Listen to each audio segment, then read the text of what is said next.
अधिष्ठिते संचारापदयो प्रदक्षिण विधेयस्त्रोत्राणि सर्वागिरो यद्यत्कर्म करोमि तद्यदखिलं शम्भो तवाराधनं करचरणकृतं वा कायकर्मजं वा श्रवणनयनजं वा मानसं वापराधं विहितपविहितं वा सर्वमेतच्छमस्व।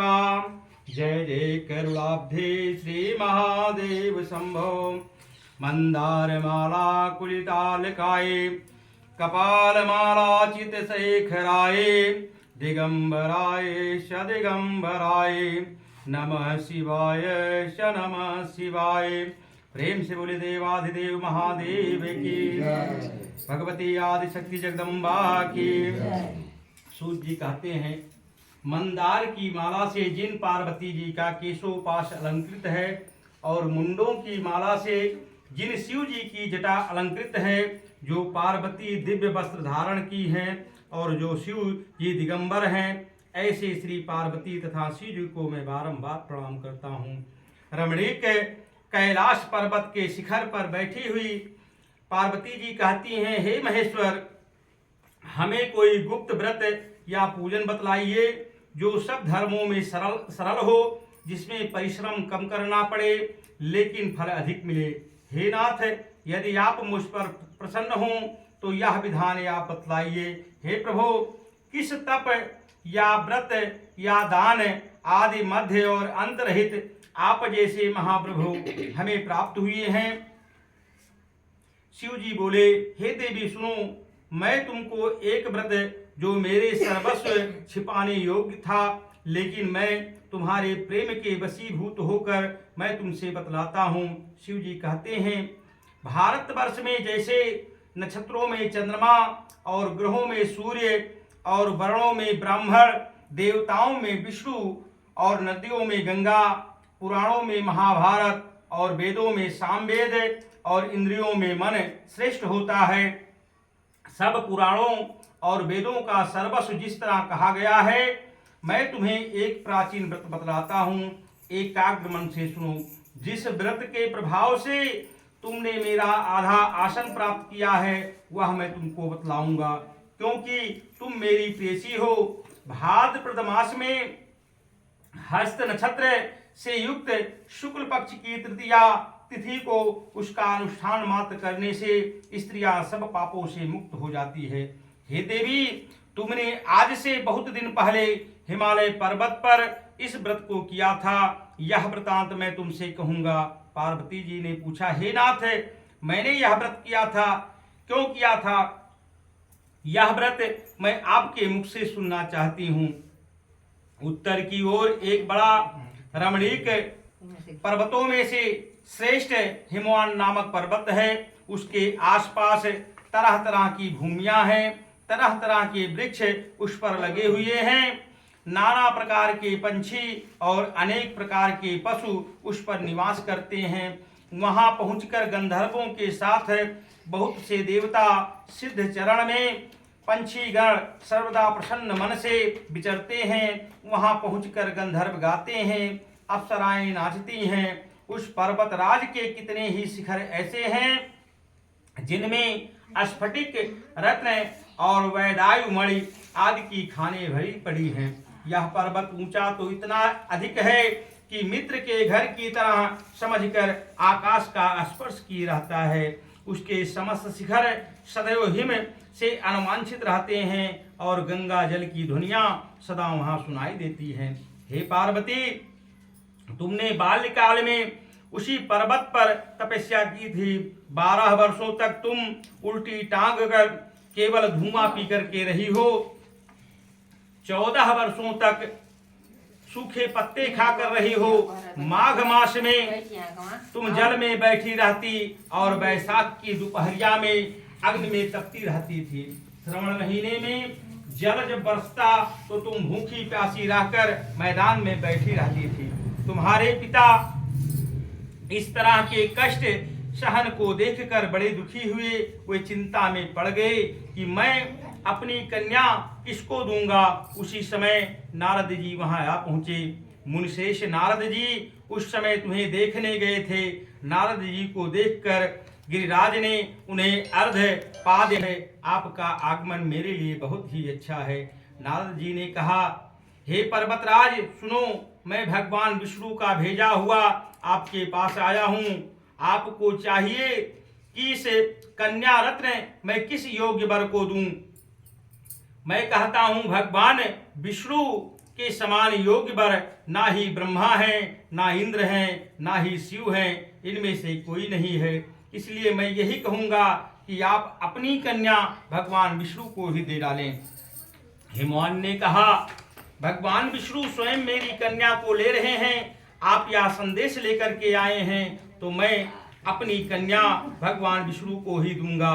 हिमवान की इतनी बात सुनकर मुनिराज नारद जी आकाश में विलीन हो गए और पीतांबरधारी शंख चक्र और गदाधारी भगवान विष्णु के पास पहुंचकर हाथ जोड़कर नारद जी ने भगवान विष्णु को प्रणाम किया और कहा, हे देवाधिदेव, मैं आपका विवाह पक्का कर दिया हूँ। उधर हिमवान ने पार्वती के पास जाकर कहा, हे पुत्री, मैंने तुम्हें भगवान विष्णु को देने का वचन कर डाला है। तब पार्वती की बात सुनकर तुम बिना उत्तर ही दिए अपनी सखी के घर चली गई और वहां जमीन पर जाकर गिर पड़ी और दुखी होकर विलाप करने लगी। तुमको इस तरह विलाप करती हुई देखकर तुम्हारी सखी बोली, तुम इतनी दुखी क्यों हो, इसका कारण बताओ। तुम्हारी जो कुछ इच्छा होगी मैं यथाशक्ति उसे पूरा करने की चेष्टा करूंगी, इसमें कोई संशय नहीं है। तब पार्वती बोली, मेरी जो भी कुछ अभिलाषा है उसे तुम प्रेम पूर्वक सुनो। मैं एकमात्र सीजू को अपना पति बनाना चाहती हूँ, इसमें कोई संशय नहीं है। मेरे इस विचार को पिता ने ठुकरा दिया है, इससे मैं अपने शरीर का त्याग कर दूंगी। पार्वती की इस बात को सुनकर सखी ने कहा, शरीर का त्याग ना करो, चलो किसी ऐसे वन को चलें जहां तुम्हारे पिता को पता ना लगे। ऐसी सलाह कर तुम ऐसे वन में जा पहुंची। उधर तुम्हारे पिता तुम्हें घर घर खोजने लगे, दूतों द्वारा भी खबर लेने लगे कि कौन देवता या किन्नर मेरी पुत्री का हरण करके तो नहीं ले गया। उन्होंने मन ही मन कहा, मैं नारद जी के आगे प्रतिज्ञा कर चुका था कि मैं अपनी पुत्री भगवान विष्णु को ही दूंगा। ऐसा सोचते सोचते हिमवान मूर्छित हो जाते हैं।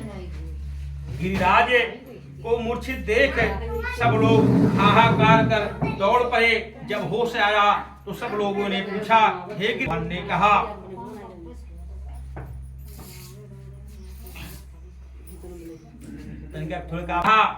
आप लोग मेरे दुख का कारण सुने। ना मालूम कौन मेरी कन्या का हरण करके ले गया। ऐसा नहीं हुआ तो उसे किसी काले सांप ने काट लिया होगा या किसी सिंह ने उसे खा डाले होंगे। हाय हाय, मेरी बेटी कहाँ गई? किसी दुष्ट ने तो मेरी पुत्री को मार तो नहीं डाला। ऐसा कह करके वायु के झोंके के समान कांपने लगे। इसके बाद हिमवान तुम्हें वन वन खोजने लगे। वह वन भी सिंह, भालू, हिंसक जंतुओं से बड़ा भयानक हो रहा था। तुम अपनी सखियों के साथ उस भयानक वन में चलती चलती एक ऐसी जगह जा पहुंची जहां एक नदी बह रही थी। उसके रमणीक तट पर एक बड़ी सी कंधार थी। तुमने उसी कंधार में अपना आश्रम बना लिया और मेरी एक बालूमयी प्रतिमा बनाकर अपनी सखियों के साथ निराहार रहकर मेरी आराधना करने लगी। जब भाद्रपद शुक्ल पक्ष की हस्तयुक्त तृतीया तिथि प्राप्त हुई, तब तुमने मेरा विधिवत पूजन किया और रात भर जागकर गीत वैदार्य से मुझे प्रसन्न करने में बिताया। उस व्रत के प्रभाव से मेरा आसन डगमगा उठा, जिससे मैं तत्काल उस स्थान पर जा पहुंचा जहां तुम अपनी सखी के साथ रह रही थी। वहां पहुंचकर मैंने तुमसे कहा, मैं तुम पर प्रसन्न हूं, बोलो तुम क्या चाहती हो। और तुमने कहा, मेरे देवता, यदि आप मुझ पर प्रसन्न हैं तो आप मेरे पति के रूप में बने। मैंने तुमसे तथास्तु कहकर कैलाश पर वापस चला आया। पार्वती पर वापस आने पर तुमने वह प्रतिमा नदी में प्रवाहित कर दी और सखियों के साथ उस महाव्रत का पारायण किया। हिमवान भी तब तक तुम्हें उस वन में खोजते आ पहुंचे। चारों दिशाओं में तुम्हारी खोज करते करते वे व्याकुल हो चुके थे, इसलिए तुम्हारे आश्रम के समीप पहुंचते ही गिर पड़े। थोड़ी देर के बाद जब उन्हें होश आया तो उन्होंने नदी के तट पर 2 कन्याओं को सोते हुए देखा और देखते ही तुम्हें अपनी छाती से लगा लिया और बिलख कर रोने लगे।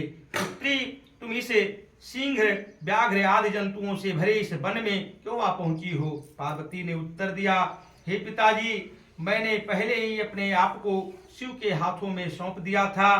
आपने मेरी बात टाल दी, इसलिए मैं यहाँ चली आई। हिमवान ने संतावना दी, हे पुत्री, मैं तुम्हारी इच्छा के विरुद्ध कुछ ना करूंगा। वे तुम्हें अपने साथ घर ले आए और मेरे साथ तुम्हारा विवाह कर दिए। इसी से तुमने मेरा अर्धयासन पाया है। तब से आज तक बताने का समय नहीं मिला, अवसर नहीं प्राप्त हुआ। हे देवी, मैं यह बताता हूँ कि इस व्रत का नाम हरितालिका तीज व्रत क्यों पड़ा? तुम्हारी सखी के द्वारा हरण किए जाने के नाते इस व्रत का नाम हरितालिका तीज व्रत पड़ा। पार्वती ने कहा, हे प्रभु, आपने नाम तो बताया, अब इसकी विधि भी बताइए। इसका क्या पुण्य है, क्या फल है, यह व्रत कौन करे? शिवजी पार्वती जी से कहते हैं, हे देवी, मैंने समस्त स्त्री जाति की भलाई के लिए यह उत्तम व्रत बतलाया है। जो स्त्री अपने सौभाग्य की रक्षा करना चाहती है वह यत्न पूर्वक इस व्रत को करे। केले के खंभे आदि से सुशोभित एक मंडप बनाकर उसमें रंग बिरंगे रेशमी कपड़ों का चांद लगाकर चंदन आदि सुगंधित द्रव्यों से वह मंडप लिपे।